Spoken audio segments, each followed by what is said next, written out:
Hey scrappers, if you're looking to figure out what materials you should sell this week or hold this week, now is the time to do it. Our weekly report is going to give you that information, up-to-date market news, pricing. Let's get right into it and we'll talk about it inside.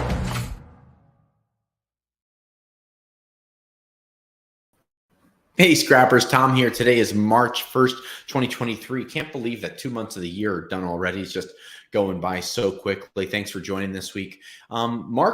These markets are really nuts. We've been, posting our videos, and we're happy to be back doing our weekly report with current information. Hopefully some of the videos we've been posting over the last few weeks have been helping you. I know that we have a YouTube members only video that we kind of posted for everyone to see. I really suggest that you check that out. That gives you a small glimpse of some of the other videos that we make for our YouTube members. So check out that video, whether it's a link below or through our video feed, you'll be able to check that out. So what's going on with the markets? Copper prices? I don't know.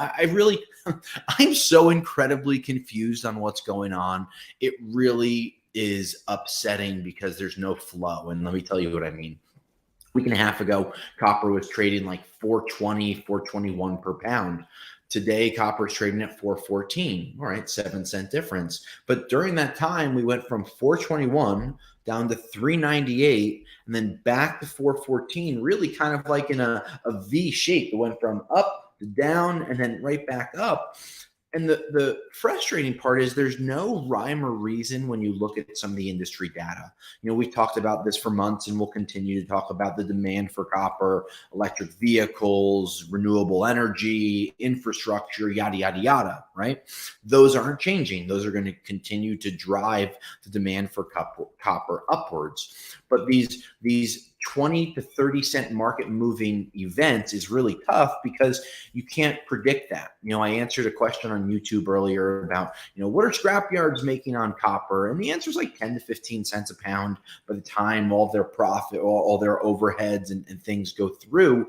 So when you have swings of 15 to 20 cents, scrap yards have to get a little less aggressive because they're not going to screw around with their profit margins at that point. I have a couple of friends that always lock in prices. They sell as they go, and knowing what your scrapyard does and how big they are will help influence you. And in the coming weeks, we're going to have another members only video of the size of the yard versus the prices. And that's going to help give you a little insight. And we'll talk about, the bigger the yard, they might have price structures that don't move as often, where smaller yards may be a little more aggressive.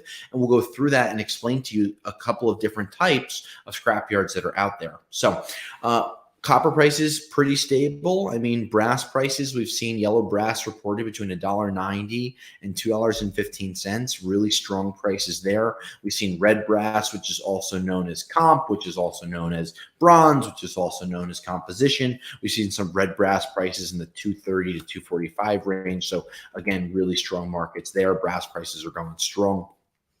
And one of the best surprises that I've seen in the last few weeks is steel. I mean, I know steel is the meal, and you know who I'm talking to right now. With steel being the meal, we are eating well this month with about a $40 or $50 per ton increase the last week and a half or so of February leading into March. That's awesome. I mean, that's really grade A. I didn't expect that coming.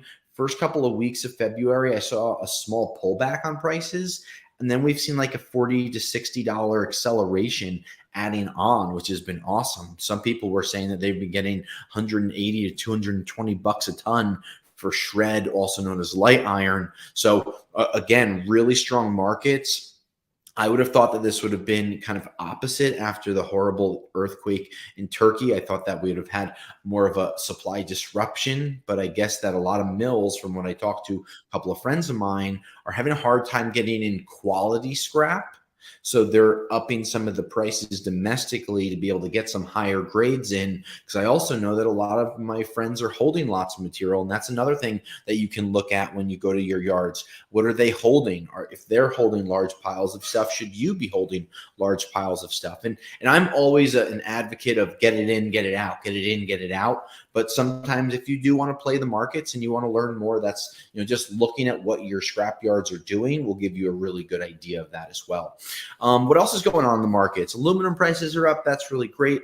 But one thing that I want to talk about is catalytic converters, and I want to go a little in depth with these right now.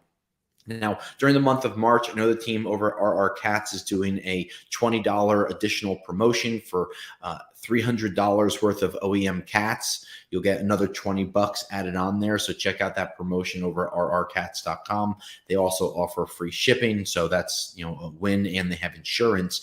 But palladium prices, rhodium prices, and platinum prices, the 3 PGM metals that go into the catalytic converters, have gotten hit really hard. And I'm looking from the beginning of 2023, from January 1st through today, March 1st, platinum is down 11%, palladium is down 20%, and rhodium is down 24%.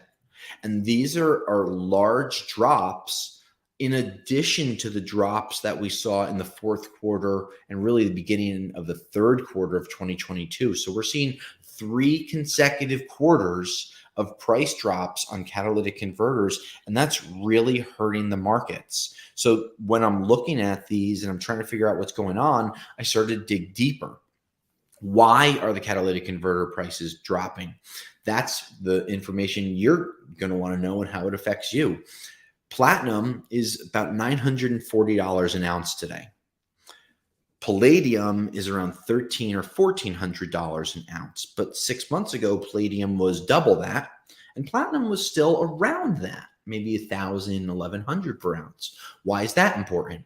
Well, over a 6 or 7 month period, if palladium prices were double or more what they are today, that means that new auto manufacturers that are creating these catalytic converters are going to be paying more money.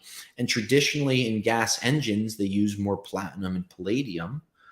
And when you have one metal that's a lot less money, platinum, that's where a lot of them are starting to move to. And that's what I was reading. These manufacturers are getting away from using palladium as much because the price just went so crazy, moving towards platinum. And rhodium is used in a lot of diesel vehicles and particulate filters, things like that.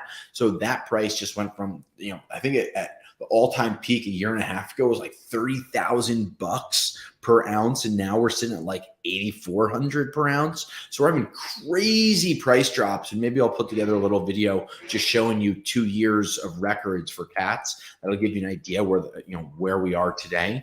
But these prices should go back up, but we're still having real problems with a lot of these cars getting out of the markets. All these recessionary talks going back and forth. And what was most interesting to me was auto manufacturers moving from a palladium platinum mix to platinum heavy because it was so much cheaper. So that might guide you to learn about these markets. But rrcats.com, you can check out a bunch of prices as well as some of those promos they have going on. Other markets, stainless steel 304 prices 35 to 45, maybe even 50 cents per pound. Nice increase there. 316 stainless prices. We've seen those nickel markets really stabilize in the 25 to 28,000 per ton mark, which has increased this pricing on 304 and 316. 316 prices 70 cents to 90 cents. Really, really solid prices there. Just a lot of good stuff going on in the market. There's always going to be something that kind of drags down the conversation, but that's why we try to have these, every week or at least three times a month. This way we let you know what's going on. You can always check out the app for pricing, download it today. You can click below to see some of the reports. Let us know how you're doing at your scrap yards by reporting your prices. Send any comments below so we can expand on them and make more videos. And until next week, scrappers, I'll scrap you later. Thanks for checking out this scrap video. For more exclusive scrap video content, please become a YouTube member of our channel today. Thank you, and I'll scrap you later.